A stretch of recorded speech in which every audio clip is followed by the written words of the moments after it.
মাঝে থেকেও নিজেকে মনে হবে বড্ড একা।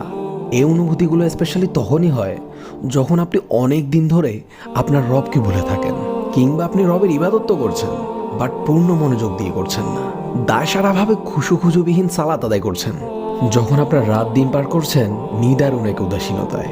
প্রকৃতপক্ষে আমাদের সবার হৃদয়ে একটি অপূর্ণতা, একটি শূন্যতা রয়েছে, যে শূন্যতা আল্লাহ ছাড়া দুনিয়ার অন্য কিছু দ্বারা পূর্ণ করা সম্ভব না।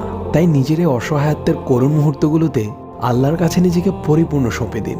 যেভাবে সম্ভব নীরবে, ফুঁপিয়ে অথবা হাউমাউ করে আল্লাহর দরবারে ইচ্ছে মতো কাঁদুন। আপনার রবের কাছে যে আপনার চোখের পানি অনেক মূল্যবান। আপনি তো তা জানেনই। আল্লাহ তার পাপিষ্ঠ বান্দাদের শাস্তি দেওয়ার জন্য জাহান্নাম সৃষ্টি করেছেন, আর এই জাহান্নামে রয়েছে ভয়ঙ্কর আগুন যা বান্দার কলিজা পর্যন্ত ভেদ করে ফেলবে।